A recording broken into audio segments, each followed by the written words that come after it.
yo nunca he conocido ahí el Evangelio desde tiempo, era niño, era tan mala que cuando hacían el culto mataban niños a apedrear ese lugar y la guerra de piedra arriba del techo no dejaban escuchar absolutamente nada.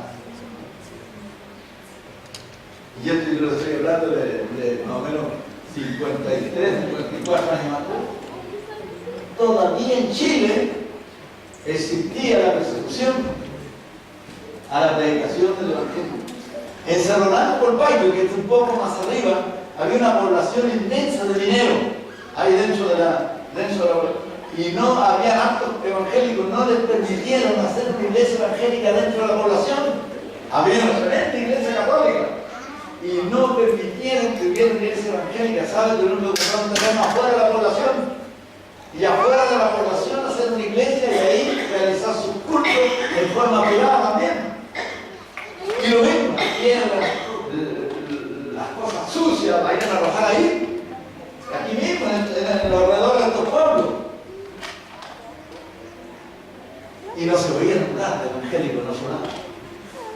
De repente surgieron algunos ahí por Paico abajo y de repente surgieron evangélicos ahí en Cerro Blanco. Para acá, para estos sectores, los barrios, blancos, y todo esto alrededor.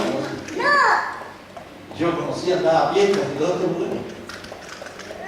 Tenía 15 años y yo trabajaba ahí en Chicón. En un Santiago, trabajar en el verano. Entonces conozco más o menos parte de la historia de los años que a nosotros nos corresponden en estos alrededores. Por algo Dios me trajo para acá, ¿no?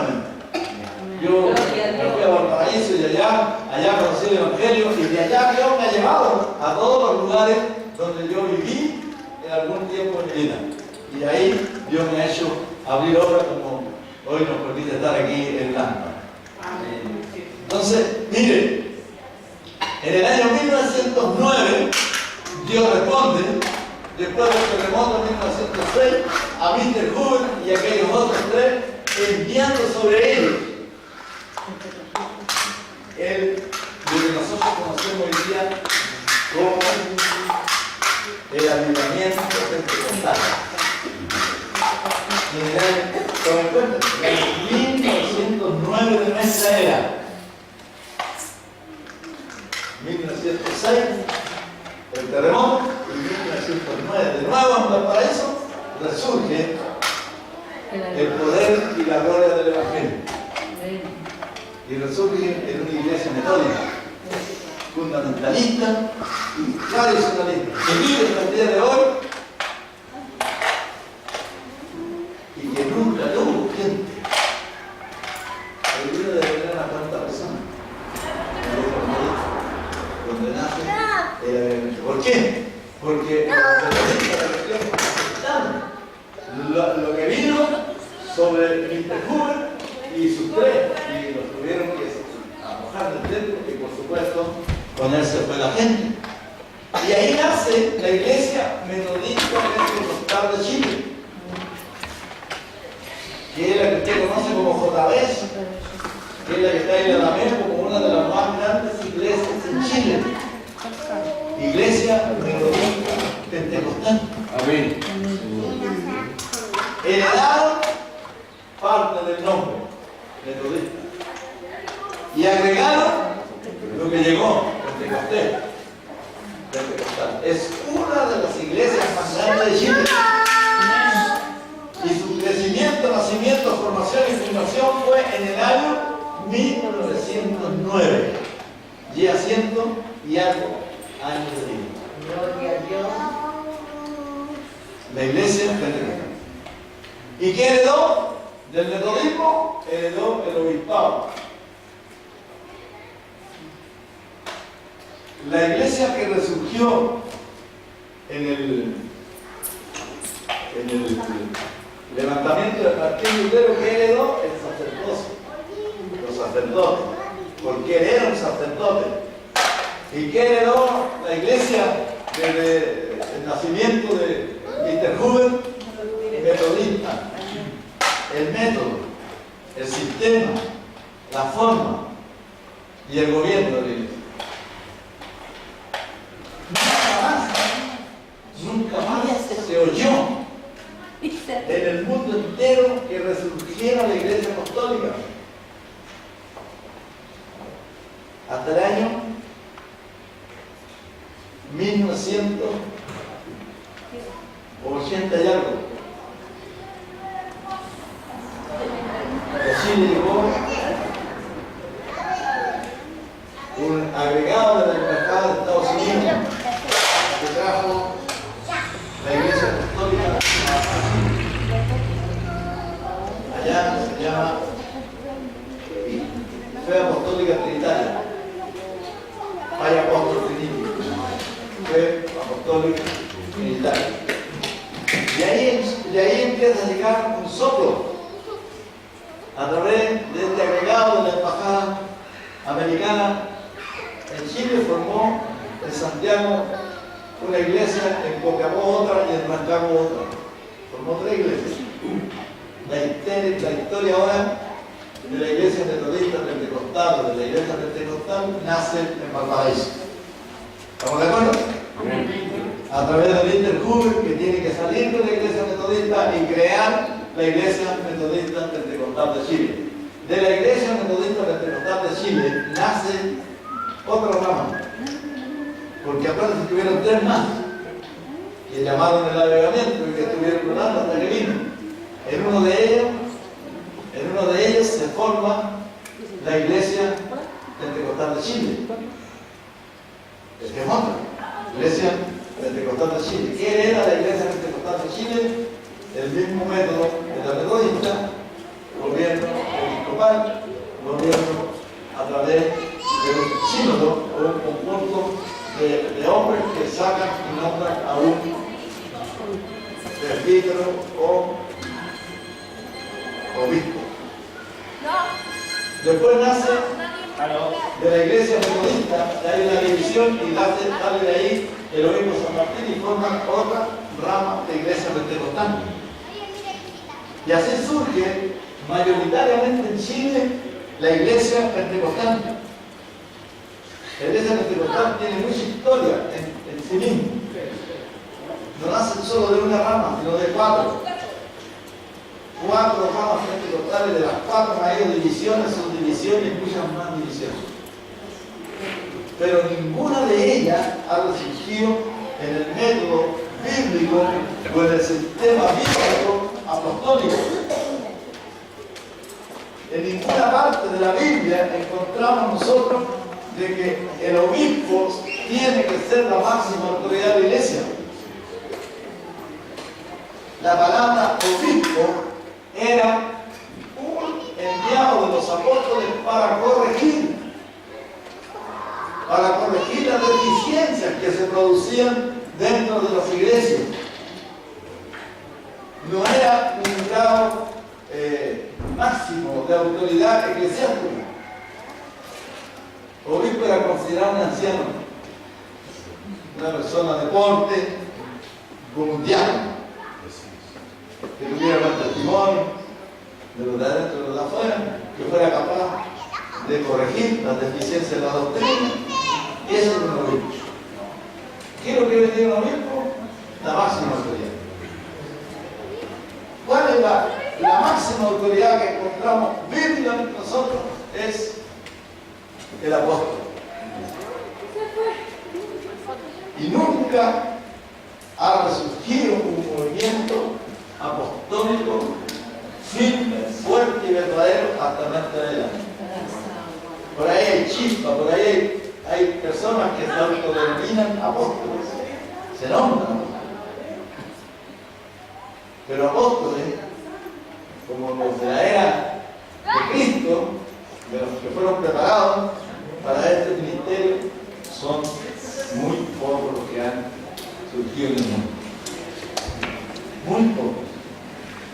Pero hay un movimiento fuerte del Espíritu Santo en este tiempo para colocar las cosas en su lugar, Señor, para que la iglesia pueda retomar el rumbo, para que la iglesia pueda tomar el cauce que necesita en Chile, va a necesitar de apóstoles. Mire, para que la iglesia vuelva a tomar el rumbo y vuelva a tomar la posesión que tuvo en el principio, va a tener que tomar el rumbo apostólico. El método, el sistema que Dios encauzó y le entregó a la iglesia. Él la formó sobre la base de 12 hombres. Pero hombres que eran capaces de entregar hasta su vida por causa del evangelio.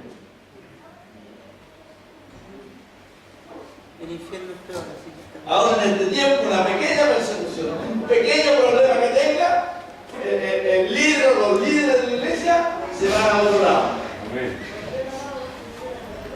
Y no son capaces de sufrir la sana doctrina, porque esto tiene que ver con doctrina.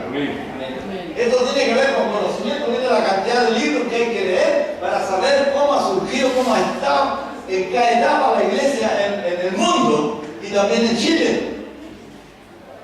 Aquí a veces hablamos de pentecostal, pero no sabemos qué es pentecostal. Algunos creen que ser pentecostal es salir cansando, hablar en nuestros lenguas, eso es ser pentecostal. Pero los primeros pentecostales no sufrieron aquello. Ellos hablaron en nuestras lenguas, ellos profetizaron, pero eran hombres preparados. Mr. Hoover era una eminencia en la palabra. Era un hombre que tenía el conocimiento completo de la escritura. Era un hombre que podía encauzar esta multitud que se convirtió al buen camino, a la senda y a la obra que Dios le había mandado a hacer, de llegar con el evangelio del reino hasta el último rincón de la tierra, y es lo que estamos haciendo ahora en Chile. Gloria a Dios. Pero ¿qué es lo que falta? Que al pasar por la calle la sombra nuestra haga algo. ¿Ah? Ahora resulta. Tiene que haber un resurgir de la autoridad, del gobierno, del reino de Dios. A nosotros se nos traspasaron enseñanzas equivocadas. Yo nací en una iglesia apostólica pentecostal, pero de apostólica no tenía absolutamente nada, de pentecostal tenía mucho. Mire, le voy a contar algo. Cuando empezaba la manifestación en la iglesia apostólica pentecostal, el pastor se iba. Se iba. Y empezaban a haber profecías, y empezaban a haber manifestaciones de lengua, manifestaciones de todo tipo, espiritual. Para nosotros que estábamos haciendo, era espiritual. Pero había mucho de espiritismo, de brujería, de hechicería, de muchas cosas dentro de todo aquello. Porque no había una persona capaz de causarlo. En la sana doctrina, en el conocimiento, porque para eso hay que prepararse. No llegar a hablar o repetir lo que otros hablan. Porque hay otros que hablan y han repetido cosas que otros han hablado y han desviado un curso. Mire, en la era que yo me convertí, 38 años atrás, ¿sabe lo que se enseñaba en la iglesia? Que no había que estudiar. Porque Cristo viene más. ¡Aleluya! Y que nadie los libros al reino. No pierda el tiempo, vaya a predicar el evangelio. Entonces, privaron, y eso venía de antes, a muchos de prepararse, de salir de la ignorancia. Yo llegué a hacer los preparadores, pero no estudié más porque no tenía más recursos. Solo vivíamos con mi madre y mis hermanas, mi hermano. Entonces no había recursos para estudiar en ese tiempo. Hoy día, en el tiempo que yo llegué al evangelio, ya había recursos, pero igual se enseñaba más. Y escuché en la mañana que la universidad, muchos de los que llegan a la universidad, es difícil que se salven. Bendito Dios. Porque en la universidad se contaminan, en la universidad son arrastrados a morir de la fe. Pero si tenemos buenos creyentes, bueno, nosotros en la iglesia de Alparaíso tenemos un ejemplo, la hermana Claudia, que es la que continuó ayer. La hermana Claudia tuvo la oportunidad de estudiar y la tomó y estudió. Claro, fue a la Universidad de Santo Tomás, a la Universidad de los Partones. Pero no porque tuviera plata, sino porque Dios le proveyó una beca para estudiar y la aprovechó, se esforzó, estudió, sacó el título y sigue siendo la misma creyente. Entonces, ¿Qué es lo que debe traspasar el pastor, el hermano, la hermana a la congregación de la iglesia? Que se preparen, que no sean ignorantes, que no le reciban cualquier cosa a cualquier persona, porque no debemos de escuchar a cualquier espíritu, sino que debemos de examinar los espíritus. Y para eso tenemos que preparar a la iglesia, para que la iglesia sepa discernir qué es lo que es de Dios y qué es lo que no es de Dios. Amén. ¿Sabe? Los pentecostales nos enseñaron a clamar a la sangre. Y a la iglesia que usted llega y dice, tu sangre, cúbrelo en tu sangre. Parece que estamos peleando por los vampiros. Pero eso es ignorancia. Porque el Señor dijo, en mi nombre. Amén. Amén. En mi nombre. Echarán fuera demonios. Pondré las manos sobre los enfermos. En mi nombre y sanarán. ¿Y perecer demonios? ¿En qué nombre? En la sangre. No, hermano, en el nombre de Jesús. La sangre preciosa de Jesucristo, derramada en la cruz del Calvario, es la que lava y limpia de todo pecado. El creyente que se arrepiente y reconoce a Jesucristo como su Salvador personal. Ahí hay el poder de la sangre. Para limpiar pecado. Pero no para pretender demonios ni mandar rociando así la iglesia con sangre. Yo vi algunos cura tu sangre. Y empezaron a tirar sangre para la sangre. Es ignorancia. Y nosotros debemos y estamos viviendo en el tiempo del conocimiento. Hay una profecía en el Antiguo Testamento que dice que la tierra se llenará del conocimiento de Dios. Y nosotros no hemos echado mano a los recursos. Debemos enseñar a la iglesia a ser pobre, miserable. Y como pastores tenemos la responsabilidad, hermano, porque vamos a dar cuenta de la iglesia. Cada pastor va a dar cuenta de su enseñanza que le traspasó a la iglesia. Por eso que Jesús los preparó durante 42 meses, para que no pasaran cualquier información o cualquier doctrina, sino la doctrina del Señor Jesucristo. Amén. Entonces, cuando nosotros no le enseñamos a la iglesia no cree ni en los milagros. Porque hay unos que dicen que los milagros pasaron. Que ya no hay milagros. Pues es verdad que cuesta, pero milagros.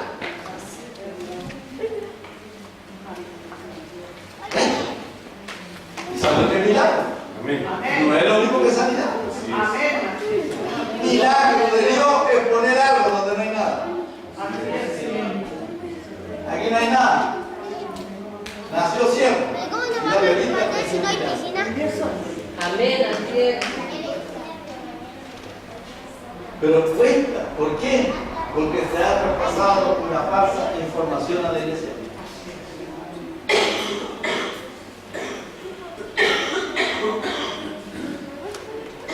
La iglesia debe de ser influyente. Amén. Y debe de enseñar a su gente que debe estar involucrada en todas las cosas que hay en su alrededor. Debe influir porque tiene que involucrarse con los del mundo para ganar a los del mundo. Amén. Amén. No se deben de acostumbrarse a estar aquí en estas cuatro paredes. Tienen que ser capaces de llegar a la junta de vecinos, influir en la junta de vecinos y hacerle ver que ser evangélico es bueno. Amén. Con su buen testimonio, mire, usted llega, yo pertenecía a un club deportivo, yo cuando me convertí pertenecía a un club deportivo, ¿sabe? Cuando me convertí me eligieron artillero de tesorero. Porque todos los demás tesoreros se habían fundido con la rara. Y dijeron, este evangélico nunca se va a ir a la rara. Así que ahí tenía los recursos. Un día tuve que ir a un baile. Y fue mi despedida. Porque ahí hay recursos que se recopilan y ahí tiene que recoger el tesorero. Pero ahí uno de los socios de aquel club quiso hacerme una broma y en mi Coca-Cola echarme pisco. Formarme una piscola. Alguien me avisó y le dijo no se tome la Coca-Cola que tiene ahí en el mesón, porque evangelizar un viejo. Yo la doné, la docé, era verdad, la vacié al rato, le entregué el mando al presidente y nunca más volví al sindicato. El club de hockey. Pero te digo que ya he cumplido mi tiempo. Pero hoy día la gente tiene temor de aquello. Las hermanas en los centros madres van a puro caminar. Tienen que ir a influir, a traspasar su testimonio. Cambió mi vida, cambió la vida de mi esposo, cambió la vida de mis hijos. Somos felices, vivimos confiados porque Dios nos da la bendición. Amén. Amén. Pero no hay gente influyente. Nunca vamos a ser capaces, hermanos, así como somos mediocres, de llegar algún día a tener un presidente evangélico. Apenas llegamos a concejales. Y por ahí se autodominó uno en el Congreso, en el Senado, como senador pentecostal. No, pentecostal. Porque era del caso Penta. Sí, es verdad. Entonces, ¿por qué? Porque no hay evangélicos que preparen evangélicos. Y hay pocos evangélicos que se quieren preparar. Pocos. Que quieren ser influyentes. Yo me gustaría que mi hermano se levantara como un tremendo evangelista. Un tremendo misionario, un tremendo. Pero no mando ningún tremendo concejal. No quiero ningún tremendo alcalde. ¿Ah? Un tremendo diputado. Uno que haga estremecer, hermano, a los demás diputados. Mire, yo cuando se promulgó la ley en el Congreso, la ley de culto, yo estuve en la galería y escuché hablar al Chascón de Teniente, que es diputado o senador por Rancagua. No sé si es diputado o senador. Pero se mandó un discurso en favor de los evangélicos, que casi me convierte. Por poco me convierte. Habló mejor que un obispo, mejor que un apóstol de lo que hay ahora, mejor que un eminente predicador. Habló ahí en el medio del seno del Congreso, haciendo resaltar parte de la historia de la iglesia evangélica en Chile.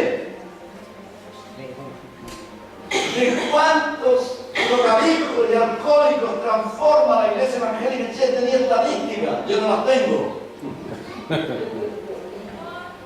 De cuánto dinero le ahorraban al país los evangélicos. ¿Por qué no darle una ley más amplia para que puedan hacer su trabajo? Digo, es el tiempo de que se reconozca que la iglesia evangélica en Chile ha sido de un gran valor. Amén. Eso lo dijo Betelien, un diputado socialista. No fue evangélico, pero no la mejor que evangélico, porque tiene conocimiento, porque tiene información. ¿Entiendes? Nosotros debemos de orar para que la iglesia en Chile levante gente influyente. Gente que le crea a Dios. Porque el Señor dijo esta palabra: mío es el oro, mía es la plata. Y la gloria postrera de esta casa será mayor que la primera. ¿Cuántos creen que esto puede ser así? Amén. ¿Cómo fue la gloria primera de la casa del Señor? 5.000, 8.000, 8.120 convertidos. La sombra de los apóstoles sanaba a los enfermos. Esa es la gloria primera. Y la postrera tiene que ser mayor que esa. Amén. Pero para influir en aquello tenemos que involucrarnos con aquellos. Amén. Para hacer historia, para ser parte de la historia, es necesario vivir la historia. No solo leerla, escucharla y saber de la historia, ser parte de la historia. Entonces, cuando hablamos de la iglesia pentecostal, hablamos de un movimiento que se levantó por medio de una tragedia en Chile, que influyó en la predicación y que llenó a Chile del evangelio del reino de Dios, pero con una dirección equivocada, con falta de mucho conocimiento. Ahora en este tiempo sí están influyendo el conocimiento.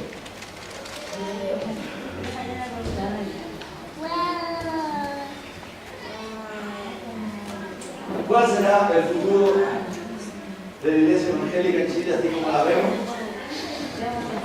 ¿Tenemos capaces nosotros de influir y de traspasar verdaderamente la información a los que están vendiendo los cultos? ¿O vamos a seguir haciendo cultos solo para hermanos? Porque ya es muy poco el público o la gente que viene de afuera de la iglesia. Estamos hoy día nosotros celebrando conferencias y dando cuenta de nuestra administración durante el año 2015.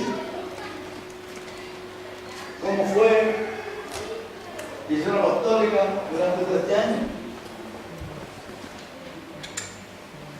¿De qué podemos hablar en esta cuenta? De pastores enfermos, partiendo del obispo, del apóstol, como lo quiera llamar, hermano, diácono, ¿cómo te queda?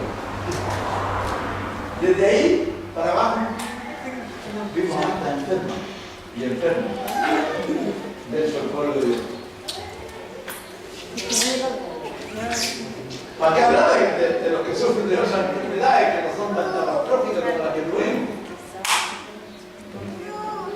Depresión, estrés. Debido a que se produce en mayor parte de la depresión evangélica, porque se van los hermanos.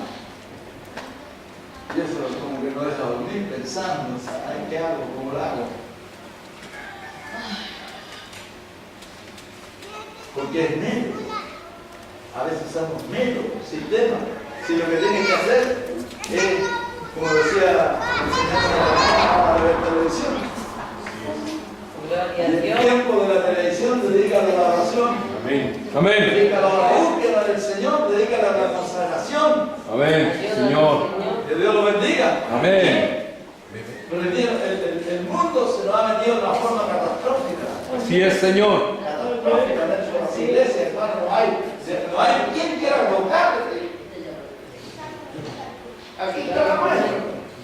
2 coristas. Y uno, 2 cantantes. Porque con el hombre no hacemos, no, yo tengo uno solo por eso. Y no es que no quiera tener más, no hay más. Es lo que hay. Un cantante.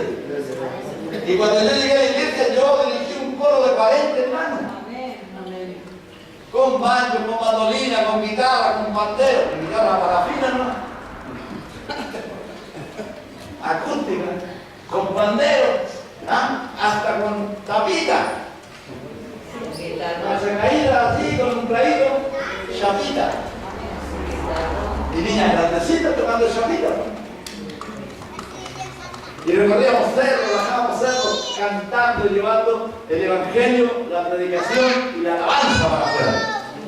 Y llegamos a tener la calle, en la plaza a capela. ¿Para qué hablar de campaña? Hacíamos la campaña. Yo movilizaba una carta de circo para hacer campaña. Y mis hermanos, mis hermanas, que me apoyaban, estaban ahí en todo. Hoy día, hermano, si yo pido ayuda, ¿cuánto me llevo? 3. La pastora Tele que habla y el cocinero. Y ahora de ahí van a llegar todos. Pero no cuesta sacar la iglesia. Cuesta moverla porque la iglesia se estancó. Ya no vive. Ya no vive lo que es el Evangelio del Reino. Porque se perdió la autoridad, se perdió el gobierno. Y es lo que hay que hacer más, hay que recuperar primero. Antes de llegar al gobierno nacional, hay que llegar al gobierno de la iglesia. Tenemos que hacer resurgir el gobierno de la iglesia. Y el gobierno de la iglesia está en la base de la iglesia primitiva, porque de esa iglesia dijo el Señor que la gloria postrera sería mayor que la primera. No es de un método, de un sistema, no es de un nombre. El nombre ya está puesto. Jesucristo es su nombre. Y a su nombre. Y a su nombre. Jesucristo es el nombre, está puesto. Y no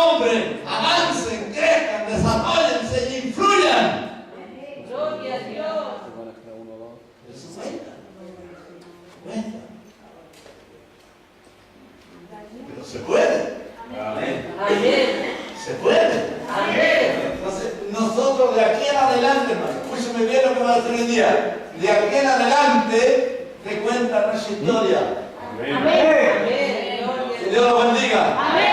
De aquí en adelante vale nuestra historia y tenemos que hacer historia y seguir escribiendo la iglesia del libro de los Hechos. Yo creo que usted le cree la palabra. Y como usted y yo le creemos la palabra, vamos a ver el resurgir apostólico. Aleluya. Porque cuando veamos el resurgir y colocar las cosas en su lugar, seamos capaces de creer a la palabra, entonces Dios nos va a respaldar. Y van a venir detrás de nosotros las señales, los prodigios, los milagros y la gente. Gloria a Dios. La gente nos va a seguir por sí sola, porque van a ver que verdaderamente Dios está en este lugar. Pero mientras ellos no vean el cambio, primero en nosotros, hermanos, que nosotros somos capaces de decirnos las cosas en la cara y no andar pelando, limpiando, cambiando. Amén. Hay que decir las cosas en la cara. Amén. Si Amén. me fallo, dígame. Sí. Gloria a Dios. Y si hay que cambiar, lo cambiamos. Señor. Señor. Oiga, si no cree que le contento aquí. Háblanos, Señor. Yo no estoy nada más contento.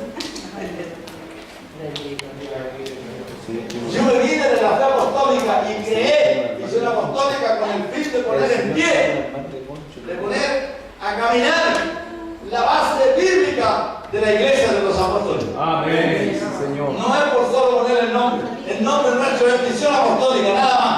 Pero porque este nombre ya estaba tomado en el Ministerio de Justicia, tuvimos que agregarle otro nombre, le pusimos misión apostólica pentecostal y también hay una misión apostólica pentecostal y porque había una misión apostólica pentecostal agregamos su nombre y le pusimos el nombre que está afuera, Ebenezer. Y ahí tuvimos que hacer una composición con el nombre base, que es misión apostólica, poner misión apostólica pentecostal Ebenezer. Ese es el nombre.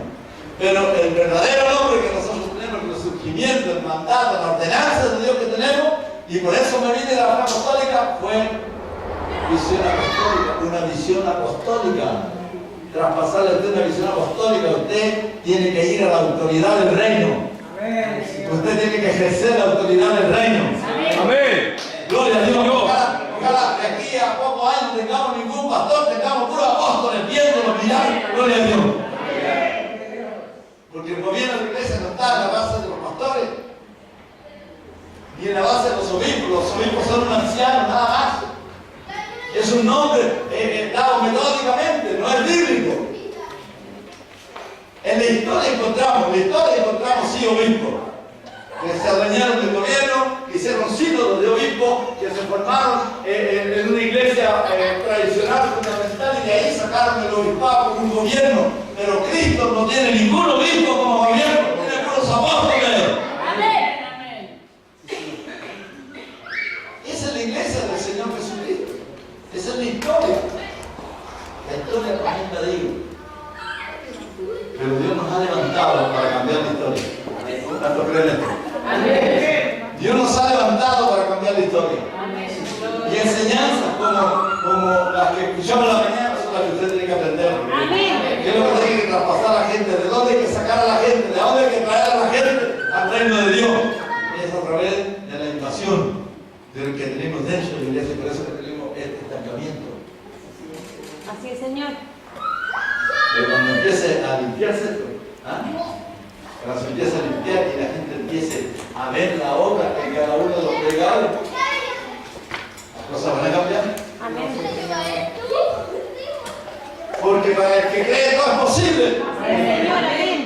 Miren, nosotros hemos hecho énfasis en Valparaíso en la enseñanza apostólica. Hemos hecho énfasis en traspasar la visión a la gente, a fin de que la gente le crea la palabra. Y por la palabra vuelvan a tomar lo que Dios quiere para ellos. Hablamos de mayordomía. Le enseñamos a la gente que la única manera de prosperar y de surgir es que pague su deuda. Esa comunidad es histórica. Pero yo he visto en la iglesia de Valparaíso el cambio, el surgimiento y la prosperidad en lo que lo hacen. La mayor parte de la iglesia tiene. No todo, pero la mayor tiene. Entonces, cuando uno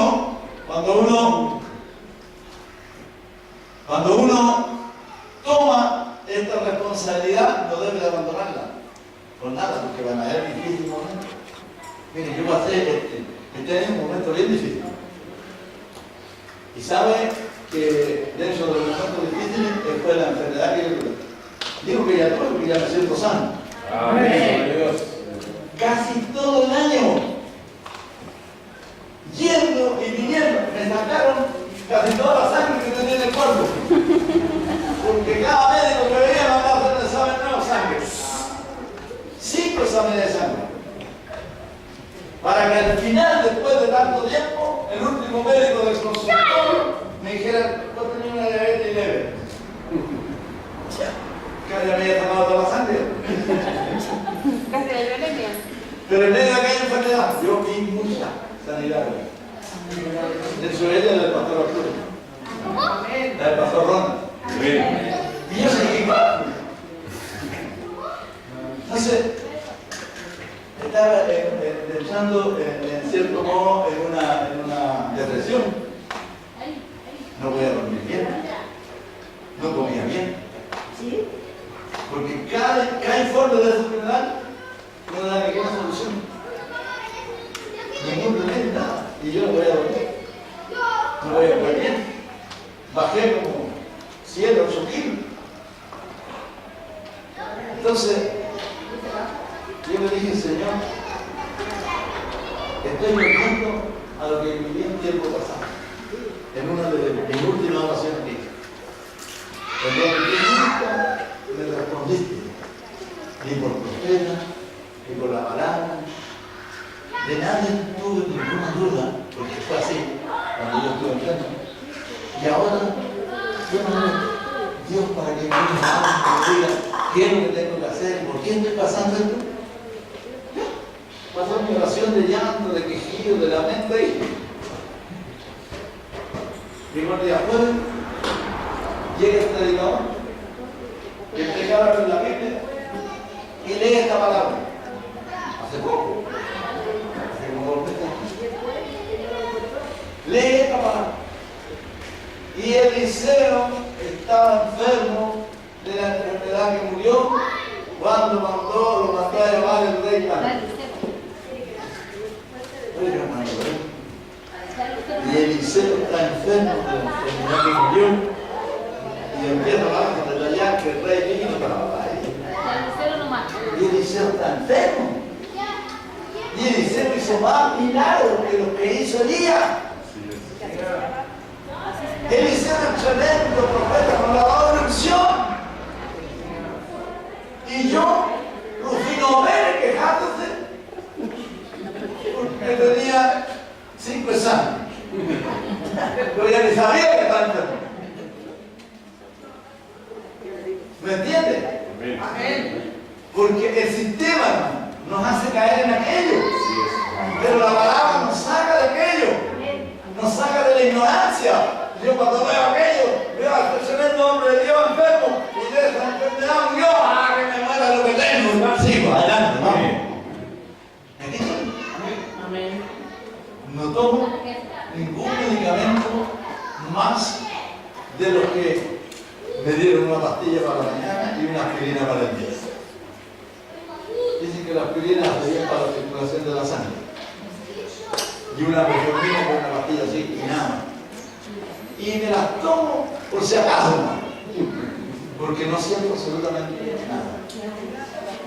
¿Me entiendes? Entonces, esto no es cosa mía, es cosa del Señor. Y como Él quiere que yo me voy a morir, y como Él quiera que yo siga, tengo que seguir. Entonces, pero hay algo que nos queda como tarea, como trabajo trabajo es traspasar esto. Que Ignacio mañana se haga cargo de lo que yo tengo. Que aquí el pastor se haga cargo de lo que yo tengo. Que él se haga cargo, que tenga la visión. Que el pastor tenga la visión. ¿Entiendes? Visión apostólica. Hay que levantar el ministerio apostólico. Hay que levantarlo, hermano. Y para levantarlo eso cuesta rodillas. Oración, ayuno, sacrificio. Caminar. Yo no me mido en gastar. Yo si tengo que sacar, saco de lo que tengo para poder aportar que esto camine, que esto funcione. Mire, aquí hermano había una tremenda lucha. Usted no sabe lo que ha costado hacer esta conferencia. Yo llegué a decir antes de venir para acá, esta es la última conferencia que quiero estar al frente. ¿Sí? Mire, ahora están dos perdidos. Me llegó uno y dos perdidos ya. Pero esto, hermano, no debería de pasar. Con toda la información que tenemos, yo en el teléfono pongo un botón y me dice, yo le digo, tengo que ir para allá mañana. ¿Cómo se llama? GPS. ¿Ah? Sí. Mi teléfono tiene GPS y el suyo. No. Entonces pídale al Espíritu Santo que lo guíe. Amén. Porque ese GPS no te va a perder nunca.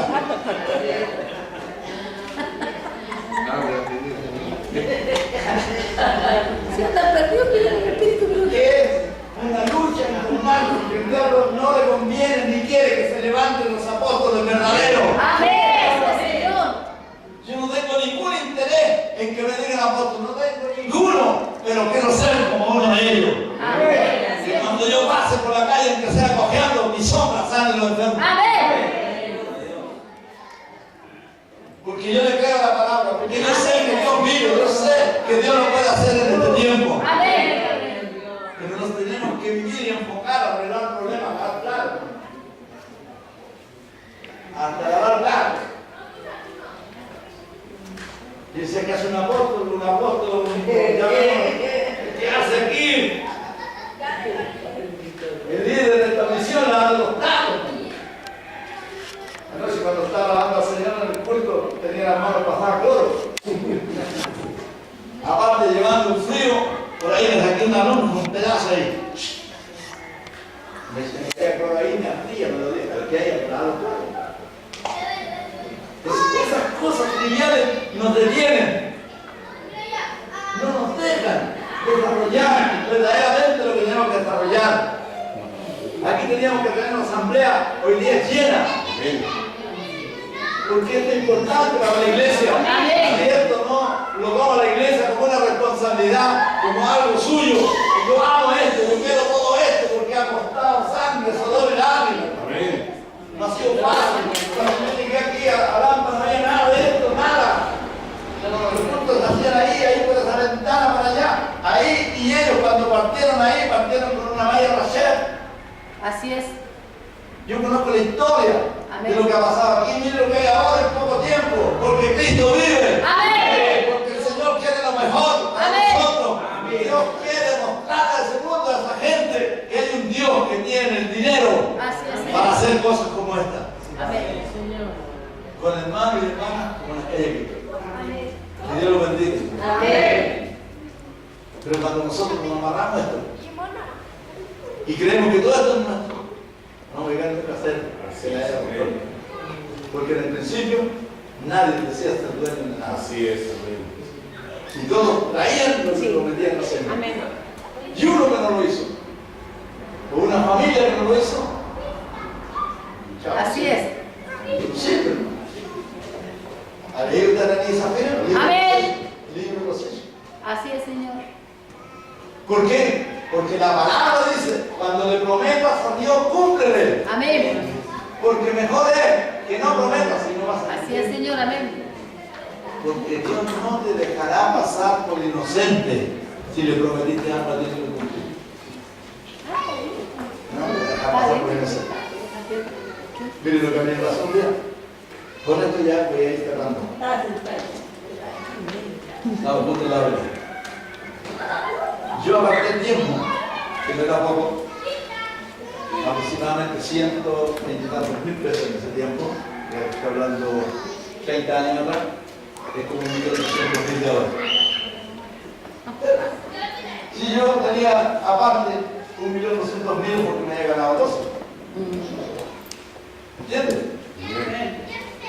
Entonces voy a buscar negocio a Santiago y resulta que yo le había hecho un favor a mi hermano y le había cambiado un cheque de 1.000 latas. Un cheque como por 50.000 pesos y en hacer 50.000 pesos me iban a faltar para comprar lo que yo iba a comprar. El banco a cambiar el cheque y en el Banco de Estado me dicen, no, este cheque no es de esta plaza, este cheque tiene que ir a Villa Alemana. Una hora para allá, una hora para acá, y después ir a Santiago. ¿Sabes lo primero que pensé? Meter el cheque a los diezmos. Eso pensé. Y después dije, no, me voy a castigar ese día. Puede que el cheque esté hasta julio. Voy a Villa Alemana. Solo lo pensé.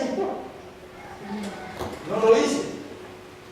Me fui a Villa Alemana, cambié el cheque, era bueno el cheque, y cuando vengo de vuelta me pongo el diario aquí, que viene leyendo, tú lo puse ahí, y el banano que traía, que era un cosito donde echaba las moneditas esas, la platita, la puse al lado, la plata, la plata del cheque.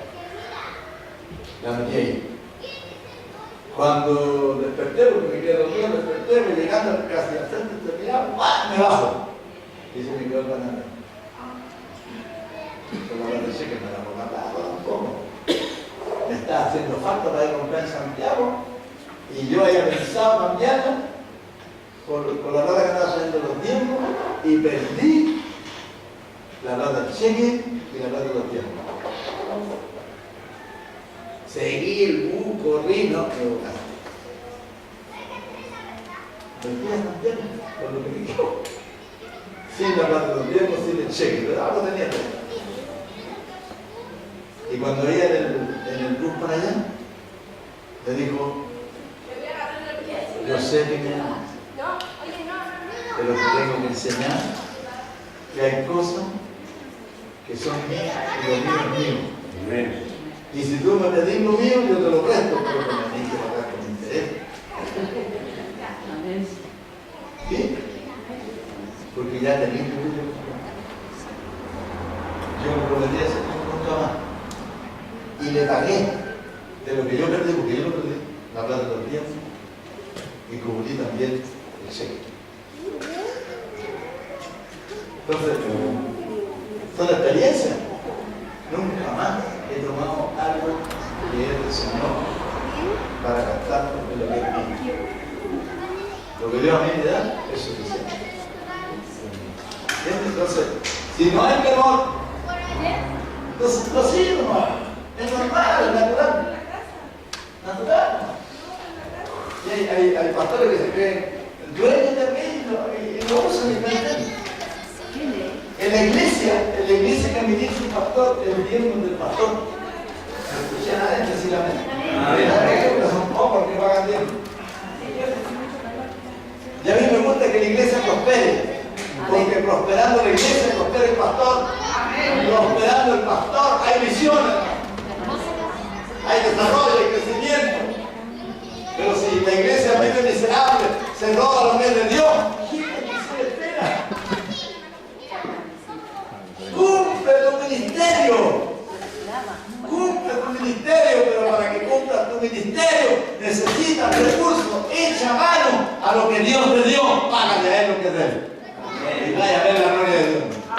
Vaya a ver la gloria de Dios, pastor. Vaya a ver la gloria de Dios.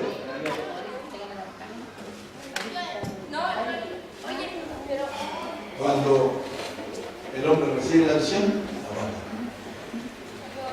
Pero la guarda no para retenerla, sino para alcanzarla. Y entre pastores se deben de pasar la visión y la unción de lo que es esta visión. Pero yo he visto pastores esperando a lo mismo. Escuchamos, ¿quién ahí? ¿Quién se puede esperar que aquel pastor? Que Dios lo vaya a bendecir. homicida. Imaginen que el que habla de la cabeza. Parecía que intuplicía, tiene todo y se intuplicía. No prospera, no crece, no crece la obra de Dios y dañaba a la gente. Estamos para bendecir. Hermano, si tú siembras en mí, prosperas. Porque yo soy buena tierra. Amén. Y no me estoy haciendo propaganda, yo sé lo que soy. Amén. Y no tengo vergüenza de decir lo que soy. Amén. Soy un siervo de Dios, soy un Amén. ministro que no le roba a Dios, que le cumple a Dios Amén. en el tiempo y en todo lo que Él me demanda. Amén. Si tú me bendices a mí, Dios te va a bendecir a ti. Amén. Que Dios los bendiga. Amén. Apóstoles son los que el Señor necesita. Amén. No tanto pastores. Sí, los pastores son buenos por los pastores, pero no tienen la autoridad que tiene una pastora. Desde que a mí me nombraron, porque a mí no me ungieron. Me nombraron. Me reconocieron lo que yo hago y lo que he hecho. Y me dijeron, estaría bueno que hermano. Claro. Pero desde que me nombraron, yo he visto la autoridad apostólica de mi vida. Mi Dios. La he visto. Y la tengo. Y no soy apóstol. Tengo el nombre. ¿Me entienden? Amén. Imagínense cuando tengo la unción apostólica. Ahí las cosas van a ser diferentes. Porque ya con el nombre uno nota la diferencia en la iglesia lo que es con la unción apostólica.